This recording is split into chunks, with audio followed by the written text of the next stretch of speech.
here. Okay. All right, so we got Buzzword. We're back. We're back. We took a little vacation. It was 4th of July. 4th of July. Starts getting hot. Got to spend it with family, grandkids. Yeah, kids, grandkids, family. I went out to Idaho. You stuck just around, made me huh? feel like I'm old. I hate being grandpa, but that's all right. I'm a cool grandpa. I was gonna say, yeah. I'm a pretty You'd cool be really grandpa. cool. DJ Yeah. grandpa. I actually got the baby Joey to sit with me because I was doing music on the bed, watching TV, doing music, and Grandma threw Joey on my lap. He's not even a year old yet, and he's sitting there, and I'm playing music, and he starts giggling and laughing. Nice. I'm like, oh, I'm gonna have a grandson who's gonna be a DJ. All right, He's musically inclined already.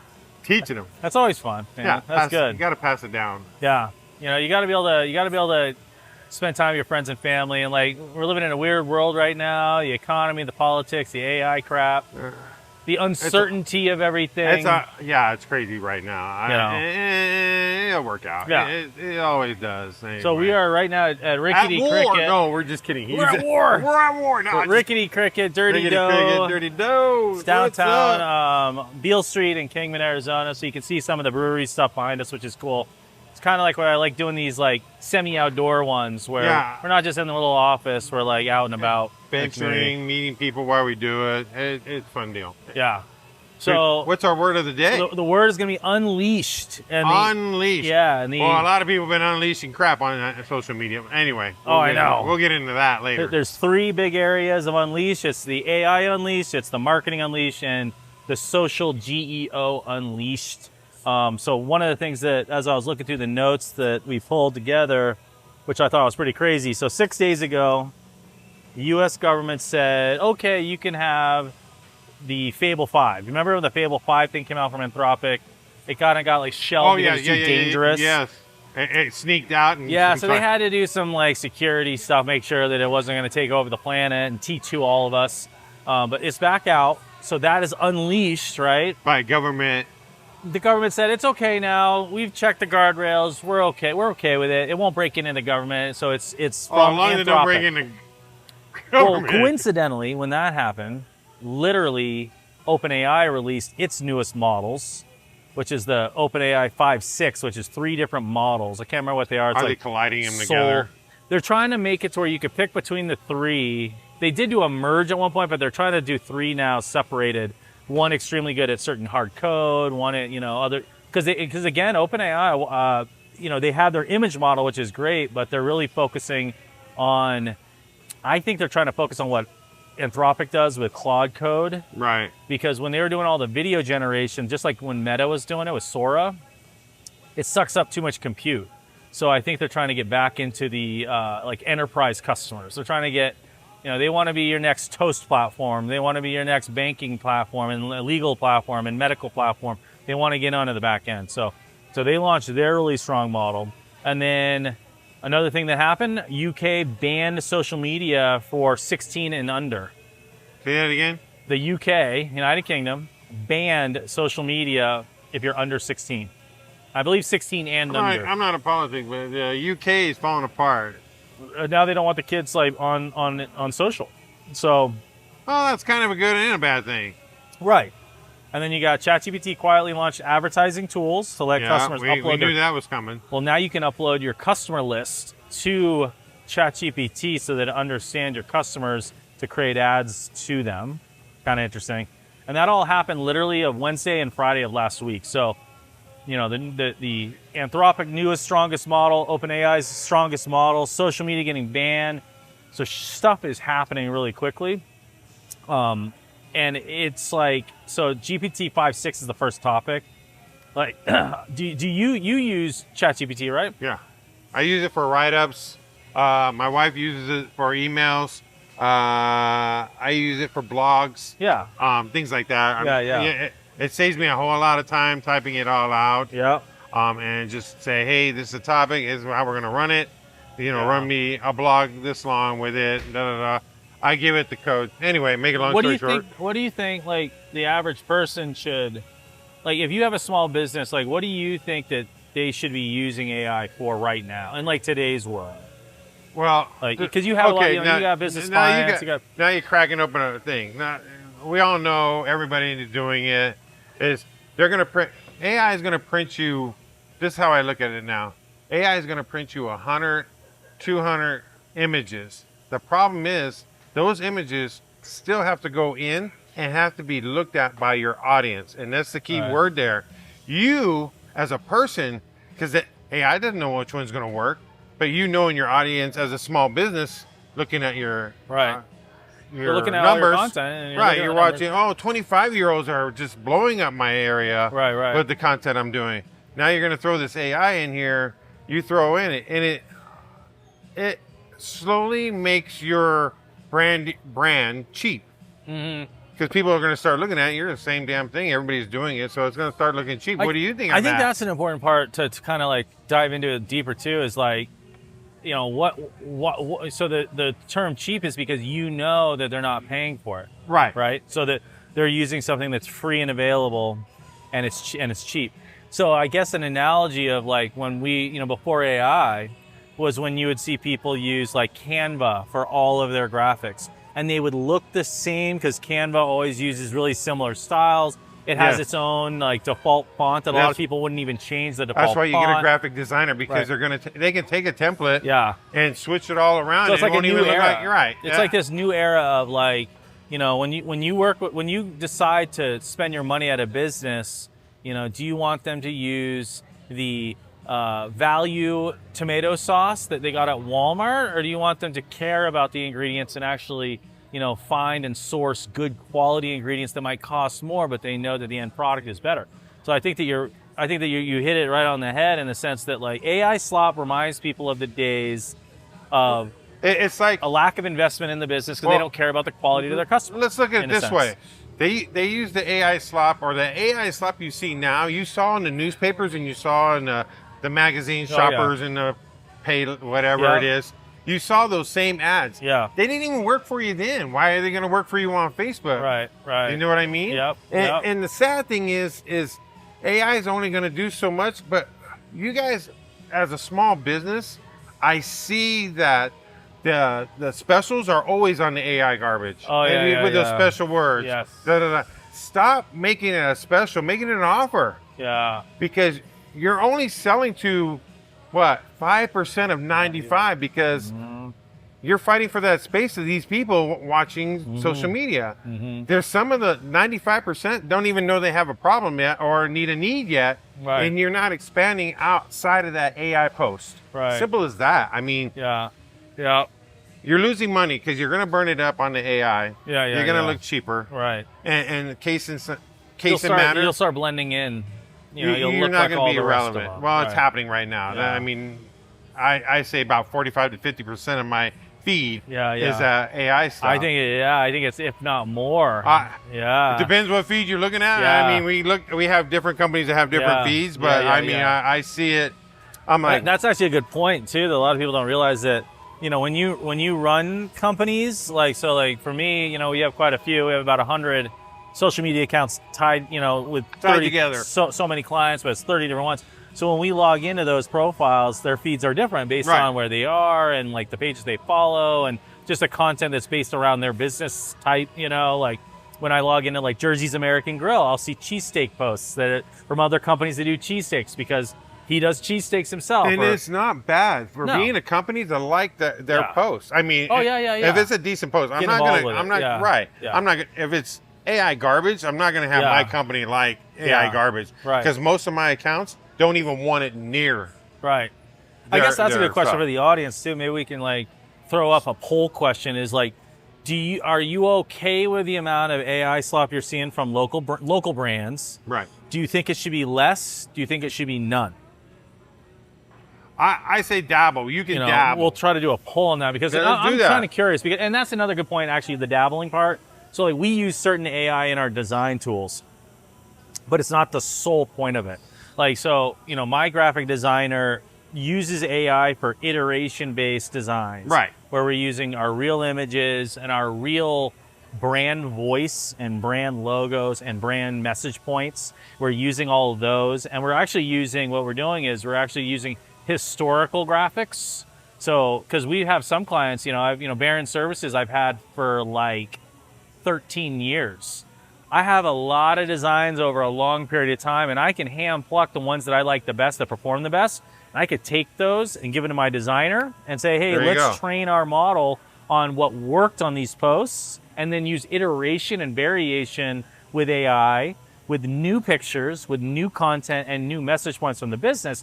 Now you're using it like you should. Right. That's but the most way people you are should. doing that. No. They're grabbing their logo, saying, use my logo, use this, do this. And you made a great point. You go back and you can use some of that Look artwork. at what's done well. What was doing well. Yes. You know what that is? That's your audience talking to you right there, telling you, hey, we like what you did here. We like what you say. We like what you did. Yes. Why not reuse that? Right. And tell AI, hey, this worked really well. Yep. Can you make variations of this to work for me? Yep. Except not against me. Yep. And there you go. And that's a big difference. And that's something that the small business owner out there that doesn't want to invest in his marketing is not doing. Well, he's missing out. Yeah, and they're missing out because of it.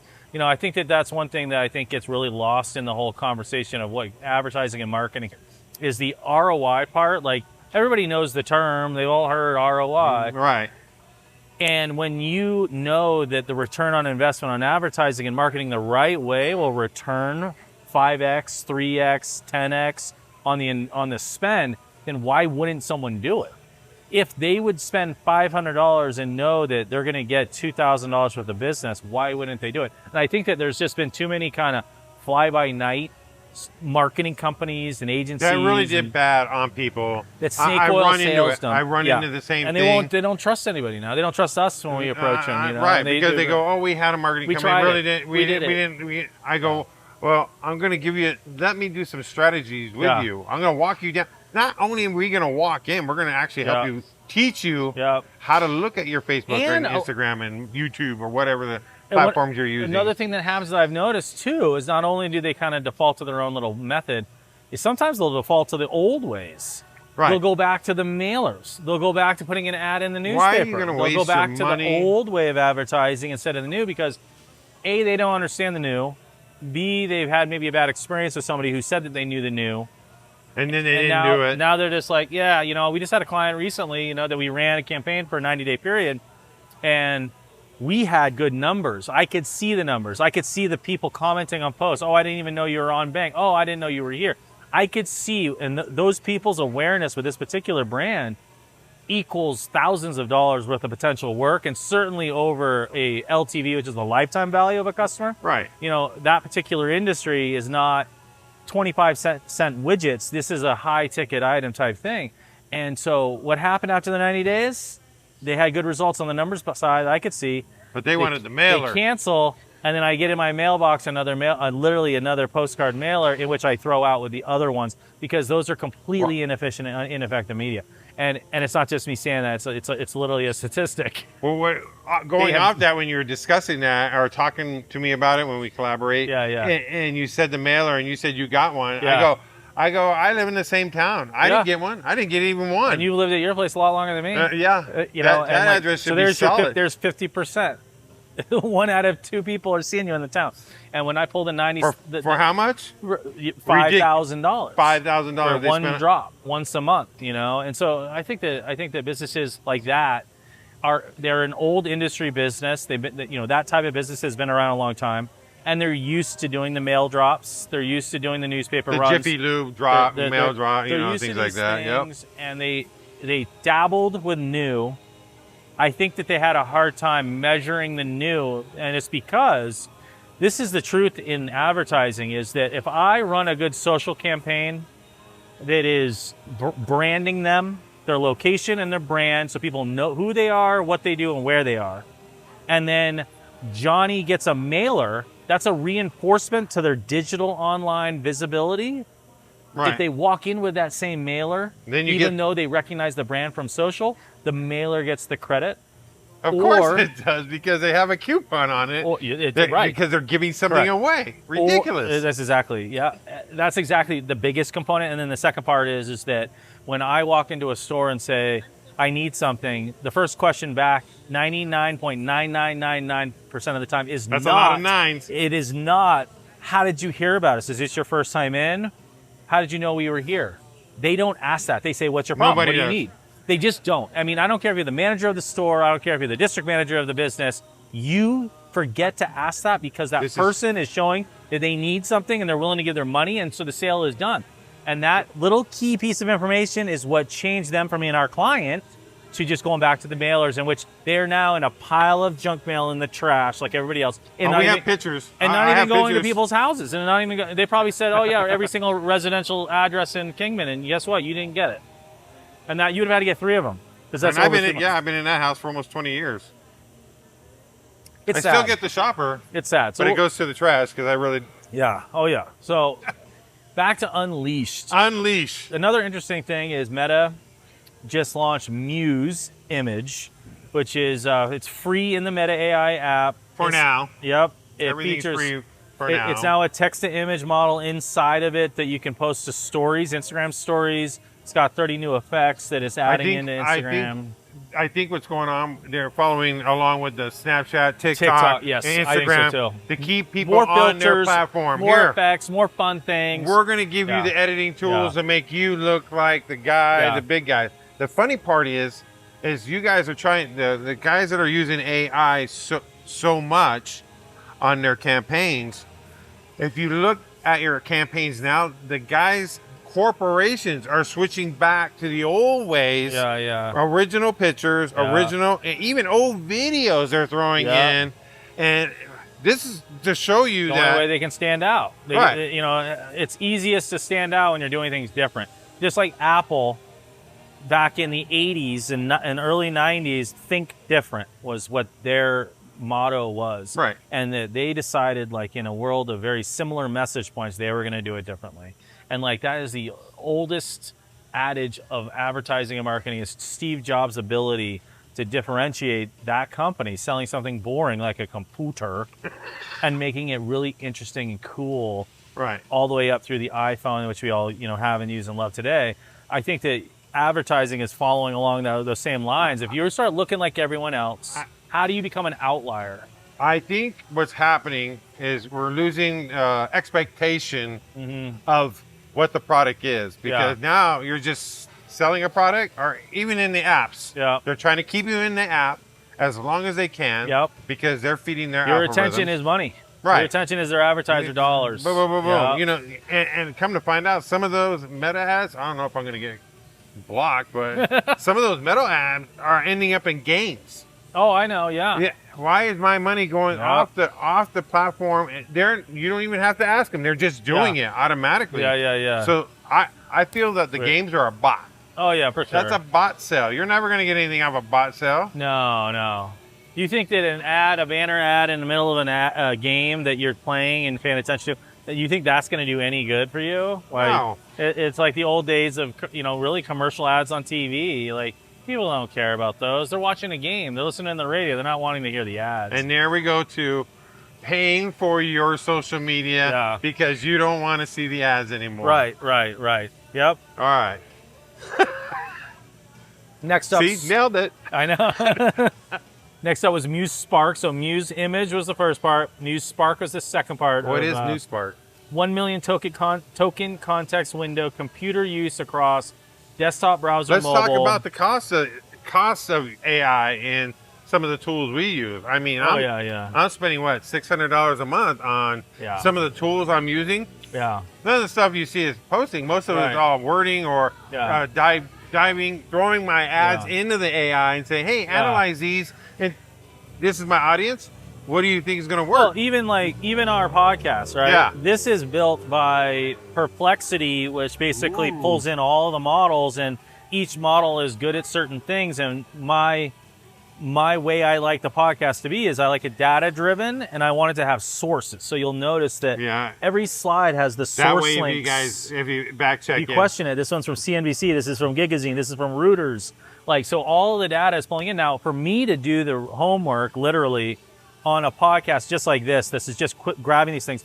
Probably take 3-4 hours just to pull it all together, and I can have AI do this. Now, you can't just do this for free, though. No. This is a paid thing. I pay $200 a month just for this one tool. One tool. One tool, and I spend about $1,000 a month on AI tools. You're double because I'm a heavy user. I use it for client management softwares and reporting tools and a bunch of stuff. You're getting coding things, and I do a lot of coding. I won't do any coding. This kit, I'm too old for that. You know, for those who are watching, if you look at the B News app, I vibe coded that using multiple models to build it to the way I want. How many tokens do you think it took you? It was a lot, but overall, it was less than a developer from another country. It was less than a developer from this country, right? And it gave me granular control and immediate visuals of what I wanted done. Right. You know, you're the human looking at what he's doing and saying, every code. Basically, it's like a code stint you do, where it's like, I want to build in this feature. You create a plan, you start executing on it,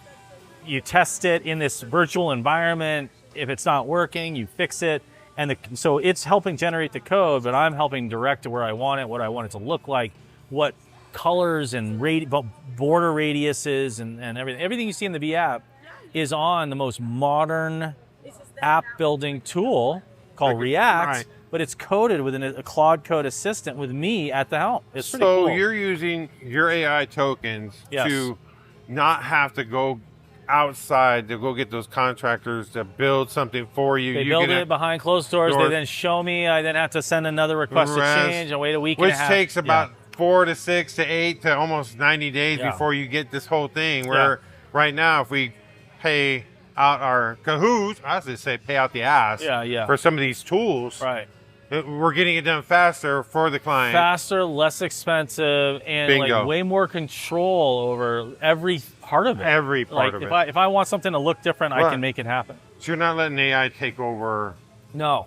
I didn't just tell it to come up with a good idea for me and just give it a simple prompt. I had a very clear proposal in a sense that outlined the features that were important to me.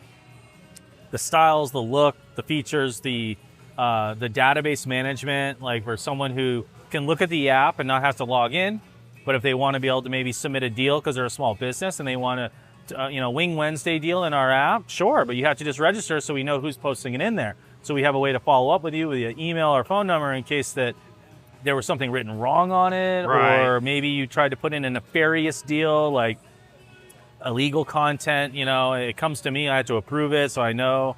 So there's a lot of that. If you want to comment on stories, you can't just be anonymous, because people do hate speech and hate crimes inside of social media right now. We see it all the time where they're bullying other people, they're using harmful language. We don't want that. We want accountability. We don't want anonymity. If you want to talk publicly about something, sure, but people are going to know who you are. Talking about comments, this is funny. So a post went out, but I photographed it. It's for a restaurant. I photographed it. I put it up. Nice picture. Guys in the comments are like, stop using AI. I can't even, I'm like, that is not AI, and you guys don't even know what AI is. You've lowered your expectation and look at every picture as a possible AI. And I'm like, I don't remember where I was. I might have been at the college doing a training, or I was at the chamber. I can't remember. But I had at the very end of my little talk, my TED Talk type thing, I had slides that were just images. One was AI generated. Then the next slide was a stock photo, and I went back and forth. And I used a show of hands in the room, hey, what do you guys think about this picture? Is it AI or is it stock? Ooh. Half the room every time went up, which means that people literally back then, and that was 2 years ago, 50% could really identify what was AI and what wasn't. Now everything's almost AI. They're going at it. Now you think you have an assumption that it could be, I think, is the problem. Everything, even our regular graphic design posts. We just built out some graphics for Oktoberfest, and I know people are going to wonder, is that AI or not? And it was actually not. The original designs were all done in by hand. Right. But then we used the same design just to do a vendor form and a sponsor form, and we use AI to basically iterate on those so they look all the same. That's saving some time on some work. It saves time. It's the design was made by us. Right. So I think that finding a blend is important. So back to tokens. So lots of different token things going on. People spending money, people getting stuff for free. China is, as we've always known, they like to create these less expensive alternatives. And we always wonder why, like, oh, so people, if they remember DeepSeek was the very first Chinese open source model that came out. God, it's probably been 4 years now. It came out after, it was literally like ChatGPT with OpenAI, and then DeepSeek, R1 it was called in the beginning. Right. It was their reasoning model that, like, it was on par. It was getting there. It was really close. Open source just means that you didn't have to pay for anything but the compute. So if you installed it on your own home computer, you're not paying for tokens. You're paying for just your electric and your usage from electricity. And literally. they're in your computer. Exactly. You're paying with your data most likely. I always get scared of that. Well, DeepSeek is now building, this is another unleashed as of July 7th, so last week, quietly designing a custom inference semiconductor to reduce its need on NVIDIA and Huawei dependency. So inference semiconductors are basically the chipsets that allow, inference basically is the speed of which the model can return an answer. So inference is most important in language responses, like voice stuff. If you ever call like a voice thing that has to like hear you and then respond immediately, that's where inference is most used, versus if you ask a question and you wait, inference is less important, unless you're paying for a high plan in which your response should be quicker, then they're using more inference CPU usage or GPU usage.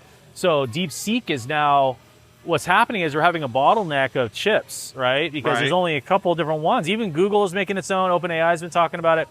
This is the first time an actual Chinese open source model like DeepSeek, or have you heard of Qwen? Qwen is Alibaba's model.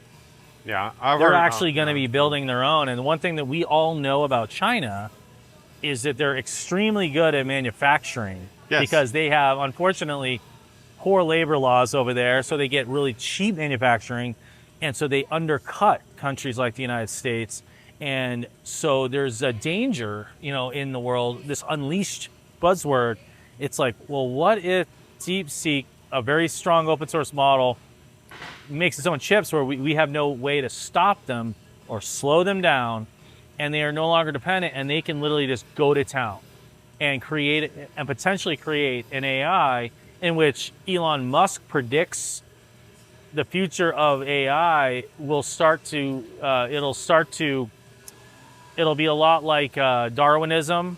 The stronger AI will want to destroy the lesser AI because it'll have no function in the society. It's kind of funny how you do that. The bigger AI is going to crush the little AI, which is going to crush man itself. Terminator. They're not. Yeah, well, that's where I'm just. that's see where how I just. We really don't know. I know. See how I just followed down there. Terminator 2 is really about that. Yeah. But then when you look at like a Matrix movie, Matrix, if you remember a few scenes in that, some of the little robots, like there were different levels of robots. There was like insect robots inside the real world of the Matrix, where they were like little insects and little like like almost like lizards and stuff like that. And yet then there was like the larger ones that were like the ones in charge and in control and smarter and da-da-da-da-da. Almost like humanity and almost like the real Earth. So, we don't know how it's going to go. But I think having open models are good. I think having what's called local models, where you have that model locally on your computer, is good. I think that a foreign country that is, again, we're allies with China. I know it doesn't seem like that sometimes because they're communists, but we're an ally. We do trade with them. They are not a non-ally like Russia is. We don't do trade with them. Oh yeah, thank you. We don't do trade with like Cuba. We don't do trade with Iran really, other than oil. Well, yeah, we're all talking about third world countries. Yeah, we're talking about countries that have already developed their inside. Right. So I don't know. I think that it's something we need to be careful about because I think that a lot like the nuclear race, it was like who gets it first is going to win. Who's going to have the biggest, baddest? But hopefully, I think what happened was everybody realized that if we did this, if we started to take each other out, that was the end of all humanity. Right. I'm hoping that these countries that are developing their own in-house stuff to try to create this AI dominance, I hope they look at it the same. Like, if we don't guardrail our own AI, it'll take out our country too. It'll take out. It could knock out the entire grid and water supply and electricity and manufacturing. It's all going to be connected. Eventually, if it's not already. Right, I know. It's like, I don't Well, know. It's so hard to predict, you know. Well, we have digital. Don't we have digital electricity now anyway? So Oh, it's running through a grid. Yeah, right. So all they have to do is hook up an AI to the Right. grid, and then it's going to evaluate who's doing more, who's doing less, who's growing this, who's not growing it, whatever. It's just a whole. That's like one of my favorite movies, like Johnny Depp's in, is Transcendence, where he was a tech guy, and then he gets poisoned. He gets like radiation poisoning from someone who's an anti-tech activist, and so he's basically nothing that medical can do. They're like, you're gonna die. Like, you have X amount of time left. What do you want to do? And he happened to own a company that was trying to find a way to get someone's soul, in a sense, into a machine, into electronics. Isn't Elon Musk doing that with the implant? And it actually leads supposedly, back to a probably computer. probably similar in a sense. Eventually, when you die, they can pull the chip out and put it into an So AI far, it's not- consciousness. See where And so in Transcendence, I'm learning it. Spoiler alert, turn it off if you want to watch the movie.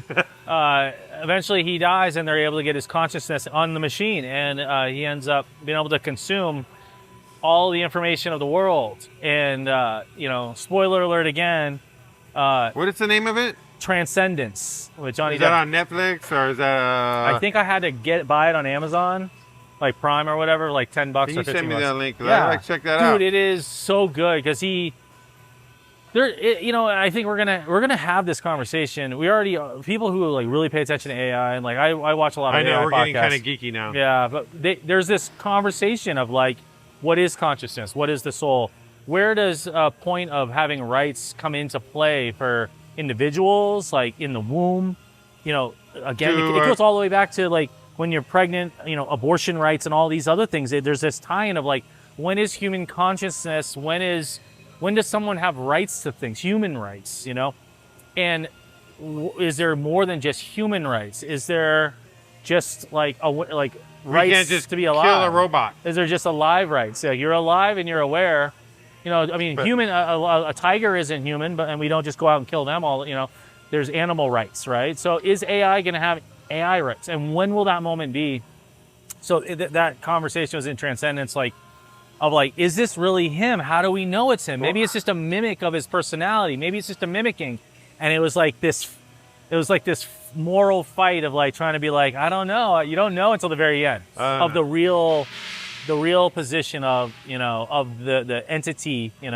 Oh, it was super good though. Look at the revolt. I mean, I was born in 1967. Man went to the moon. Yeah. Oh, I know it. We just started televisions in the 50s. We moved to color.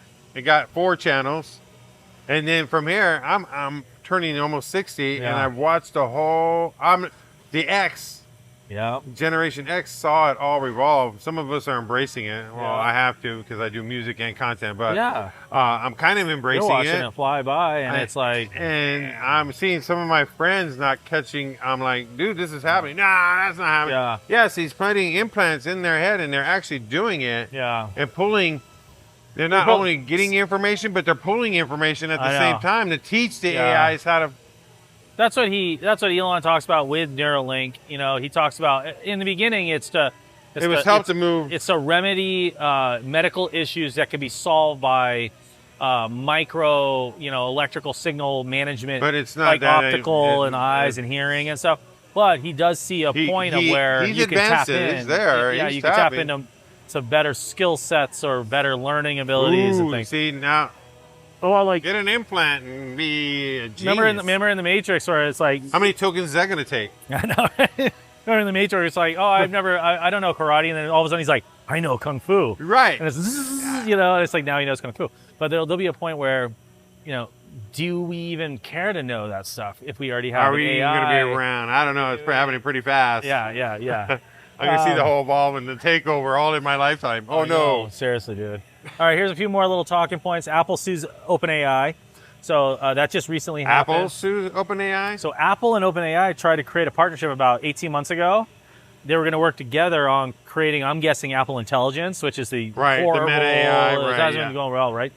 Well, basically, as soon as that partnership got signed, Apple started working with Johnny Ive, who's the designer of the iPhone, right? Who's a hardware engineer of making beautiful things, and they started really working on creating a physical OpenAI object of some sort.